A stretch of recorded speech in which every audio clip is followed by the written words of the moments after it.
1996 का साल था। इटली के नॉर्थ में एक छोटी सी माउंटेन रेंज है जिसे लोग ब्लैक माउंटेन के नाम से जानते हैं। ये जगह घने जंगलों, पत्थर के क्लिफ्स और बारिश के बादल से घिरी रहती है। इस इलाके में लोग कहते हैं कि जमीन के नीचे कुछ पुरानी सुरंगें हैं जिन्हें कभी किसी ने एक्सप्लोर नहीं किया। एक दिन कुछ जियोलॉजिकल एक्सपर्ट यहाँ सिविल टेस्टिंग और ओल्ड माइनिंग सर्वे कर रहे थे। जब उन्होंने माउंटेन के एक स्लोप पर मेटल डिटेक्टर चलाया तो मशीन ने एक स्ट्रॉन्ग मेटालिक सिग्नल दिया। पहले तो सबने सोचा कि ये कोई पुराना पाइपलाइन होगा, लेकिन जब उन्होंने थोड़ा एग्जीवेशन किया तो जमीन के अंदर से एक पूरी स्टील प्लेट निकली और उस पर लिखा था प्रोजेक्ट एसन कैमर 1943। सब लोग एक दूसरे की तरफ देखने लगे क्योंकि एसन कैमर एक जर्मन लफ्ज था और इसका मतलब होता है आयरन चैम्बर, यानी लोहे का कमरा। टीम ने डिसाइड किया कि इस स्टील प्लेट के अंदर एक नाइटमैन कैमरा भेजा जाए। जब कैमरे ने अंदर का दरवाजा क्रॉस किया तो सामने अंधेरा था, सिर्फ हवा की एक हल्की सी आवाज। 30 मीटर नीचे जाते ही कैमरे ने जो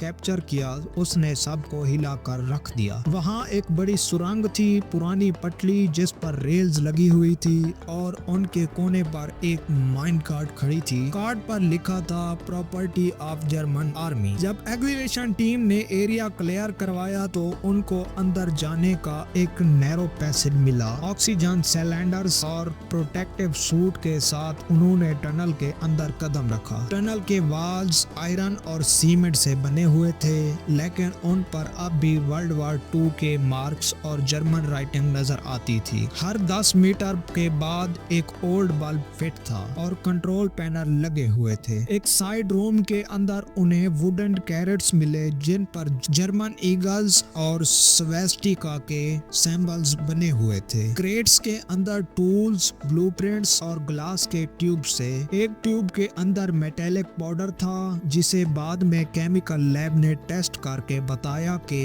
वो यूरेनियम कंपाउंड था। ये सुनकर सब हैरान रह गए क्योंकि इसका मतलब था कि हिटलर के साइंटिस्ट ने एटॉमिक एक्सपेरिमेंट इटली के अंदर भी किए थे। आर्चीव से पता चला कि प्रोजेक्ट एसन कैमर एक सीक्रेट नाजी स्टोरेज प्रोग्राम था जिसमें जर्मनी ने यूरोप के अलग अलग एरियाज में हिडन वॉलेट्स बनाए थे ताकि कॉन्फिडेंशियल डॉक्यूमेंट्स, एक्सपेरिमेंटल मटेरियल और वेपन को वार के खत्म होने तक महफूज रखा जा सके। हिस्टोरियन के मुताबिक जब 1945 में बर्लिन गिर गया और हिटलर ने अपनी जान ले ली तो इन बंकर के रिकॉर्ड जानबूझकर डिस्ट्रॉय कर दिए गए। यही वजह थी कि ब्लैक माउंटेन का ये बंकर कभी लोकेट नहीं हो सका जब तक 1996 में ये टीम उस तक नहीं पहुंची। टनल के अंदर 3 मेजर चैम्बर मिले। कंट्रोल रूम जहां एक पुराना रेडियो सिस्टम और मैप्स लगे हुए थे। स्टोरेज रूम जहां आयरन शेल पर 1943 की डेट वाले कैरेट पड़े थे। रिसर्च चैम्बर जहां एक लैब टेबल, माइक्रोस्कोप और एक डायरी मिली। उस डायरी के पहले पेज पर लिखा था एसन कैमर phase 2 completed, wallet sealed, order by रिच सेल्टर 1945। यानी ये बंकर वार के लास्ट मंथ में ऑफिशियली बंद कर दिया गया था। डायरी के लास्ट पेज पर कुछ कैलकुलेशन और एक स्केच बना था, एक राउंड ऑब्जेक्ट जिसे एनर्जी कैमर कहा गया था। कुछ एक्सपर्ट्स कहते हैं कि ये एटॉमिक रिएक्टर प्रोटोटाइप हो सकता है, जबकि कुछ हिस्टोरियंस इसे सिर्फ एक एनर्जी एक्सपेरिमेंट समझते हैं। बंकर के अंदर टेम्परेचर हर वक्त स्टेबल था, जैसे किसी ने वेंटिलेशन सिस्टम अभी अभी एक्टिव किया हो। इंजीनियर्स ने कहा ये सिस्टम 80 साल तक एक्टिव नहीं रह सकता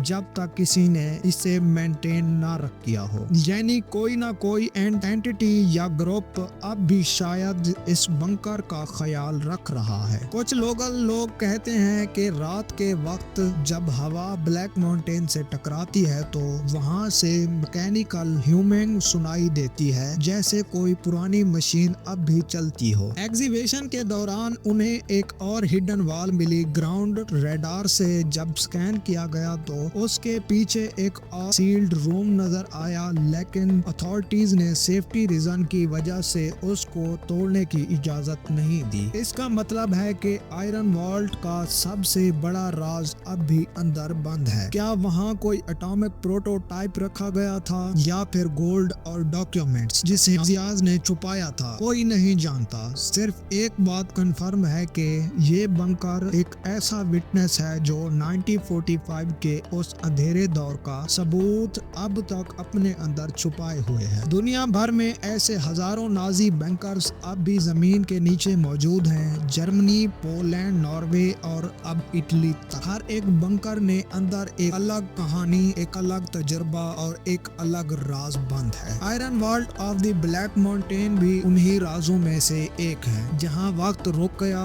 लेकिन खामोशी अब भी कुछ कहना चाहती है। ये थी मीर टीवी की एक और दिलचस्प कहानी। अगर आपको ये स्टोरी पसंद आई हो तो वीडियो को लाइक करें, शेयर करें और कमेंट में बताएं कि क्या आप चाहते हैं कि हम इस वॉल्ट के हिडन चैम्बर तक पहुंचें, क्योंकि शायद उसके अंदर वो सच छुपा है जो पूरी दुनिया की हिस्ट्री को बदल सकता है। अभी के लिए इजाजत चाहते हैं, मिलते हैं आपको अगली एक और दिलचस्प कहानी में।